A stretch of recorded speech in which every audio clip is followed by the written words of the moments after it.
Hey guys, welcome to Technibility, your source for no-nonsense tech. What we got here is a review of the Apple iPhone 8 Plus. This is the space gray model, and we're going to go ahead and get right into it by checking out what's in the box when you purchase the 8 Plus. Okay, obviously you can see the box right here, self-explanatory. All right, open it up here, show you what it comes with. Okay, so you have the wall port, the wired headphones, does not come with wireless headphones, and of course the lightning cable. Okay, and in case you're wondering, the wired headphones do come with the adapter, obviously. So you can't charge your phone at the same time with that adapter and have your headphones on. Okay, putting the box aside, let's get straight to the phone. Again, I do want to thank you guys for watching Technibility, your source for no-nonsense tech. All right, and this is the newly released Apple iPhone 8 Plus. All right, you guys can see right off the bat, the phone looks pretty much identical to the 7 Plus and almost identical to the 6S Plus. Of course, there are differences, which I'll get into in a moment. But before I do, I just want to show you guys the phone by going around it here and showing you guys the hardware. Okay, again, this is the space gray model. You can see the speaker on the bottom with the lightning port, no headphone jack. You have the SIM card tray as well as the power button. Volume rockers, vibrate mode. Nothing up top. 5.5-inch 1080p Retina display rendering 401 pixels per inch. And it also has something called True Tone technology, which I'll just show you guys right off the bat. You can see right there True Tone, which you turn on and it kind of gives you better color saturation. From what I've seen, it just makes the colors a little warmer. I prefer my colors to be a little cool on displays, but I will say this is a beautiful display. Great viewing angles, definitely a little better than the 7 Plus. So the display quality is better. Good, great in direct sunlight. It's got about, I think, 600 nits in direct sunlight. I could be off on that number, but it's roughly around that range. So it's not as bright as, say, the Note 8, but it's definitely bright in direct sunlight, and in general, it's just a really gorgeous display. Actually, very impressed that Apple was able to put this display on an LCD. Because the X is obviously OLED, right? So it's going to be similar to the AMOLED you get in Samsung's. This is still an LCD display, but nonetheless, it's a great LCD display. So no complaints there. Now, of course, you have the Touch ID right on the bottom, and right here on the back, you have the all glass finish. So this is what Apple calls durable glass. I don't know if any glass is durable to the extent of this, because this is big glass. So if you drop this thing, it's probably going to crack, but luckily it is replaceable. So if that does happen, hey, we can fix it. And you can see the dual cameras on the rear with the dual optical image stabilization. Of course, you have the flash. You don't have any text on the bottom, so there's nothing that says what model iPhone it is as in previous iterations. And I do want to show you guys the home button here. Just to show you the difference with the internal home button on this versus the home button on an iPhone 6 or 6S. So this right here is the home button for the 7, 7S, and most likely the 8.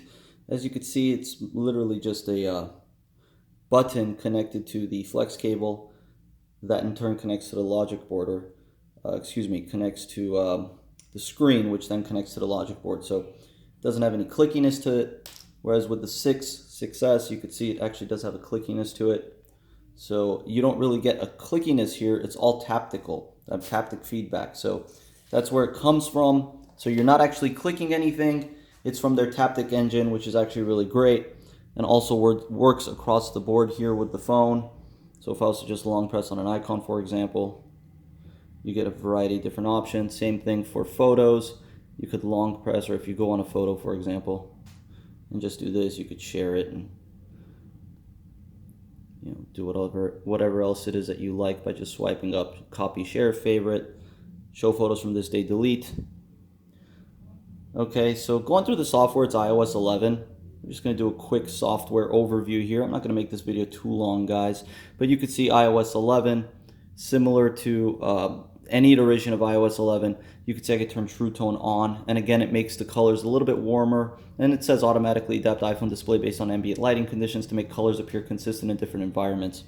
So there's that. Now in terms of speed, this thing is a speed demon. It's got an A11 processor with 3 gigs of RAM, It's just absolutely phenomenal in terms of its speed. Literally no lag whatsoever if I was to just open and close out of apps. Okay, it's literally immediate. And I'm going to do a speed test when I do comparisons, but for now you could just see how fast this thing is. And then of course you can multitask by double tapping. And there you go. Gone. Very easy. All right, you could see grid of icons if you're used to that. Hey Siri, what's going on? I'm not sure I understand. Hey Siri. Hey Siri, tell me the weather.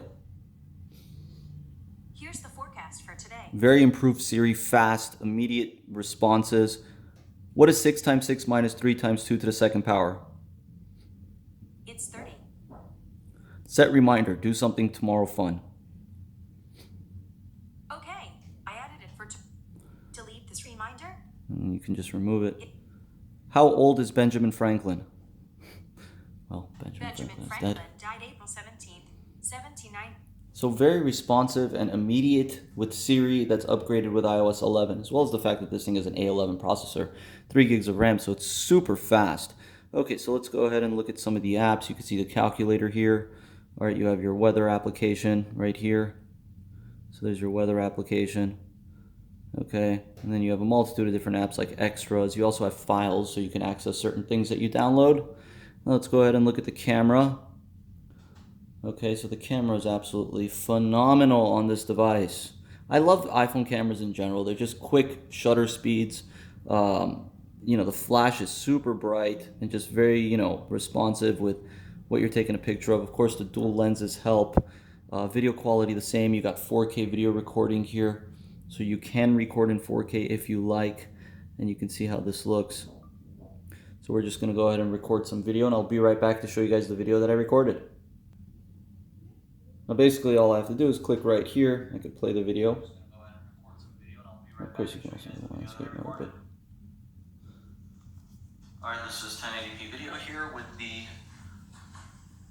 iPhone 8 Plus. Just going to go ahead and shoot it and show you guys what audio sounds like as well. Very loud, very crisp, sounds good. Alright, there you go. 20 seconds worth. Okay, let's go ahead and show you guys the front-facing camera here. Alright, there's the front-facing camera. My shirt that says delete, delete, delete. Great front-facing camera, also has a flash, takes brighter pictures, basically just uses the screen to flash up when it takes that photo. Okay, so phenomenal camera. I mean, there's really not much else to say. Apple always makes great cameras on their phones, always a good improvement from previous iterations. Is it that much of an improvement from the 7 Plus? I wouldn't say that much, but it's definitely an improvement. And I'm gonna shoot a separate video showcasing the camera features on this, so stay tuned for that. This isn't my full camera review, obviously, for this device, but I will be shooting one soon. Other than that, I mean, it's basically just iOS 11 on upgraded hardware. You can see the lock screen here. Okay, of course, it says no older notifications. If you bring the notification bar down, clears up your wallpaper, which you have a ton of here. And of course you see the settings. So if you go to display, and this doesn't have face recognition. People have been asking me that. That's the iPhone X. Okay, so the 8 and 8 Plus does not have face recognition. So if I was to go to wallpapers here, you could see the various different stills that they come with, live wallpapers, as well as dynamic wallpapers. Very fast. I mean, you guys can see it's literally everything is immediate to my touch, which I'm obviously a huge fan of. I've always been a fan of the responsiveness of iPhones. It's almost unmatched in the market in terms of what you get with the iPhone. Integration is great. Integration with your social networks, email, any of your chat apps and whatever it is that you use. You see the calendar here. It syncs obviously with your account, and you can set up calendar meetings and whatnot. And that works across the board on multiple different devices. So it's not just this one device. That'll sync across the board with your iPad, your iPod, whatever other iDevices it is that you use. And again, just overall functionality, no lag. I guess because Facebook is loading, it might be lagging for me to scroll through, but it's super fast, super responsive. Everything is literally immediate to your touch. I mean, there's just nothing slow about this device. Pinch zoom, super responsive. And I'm a fan. I actually like the upgrade here.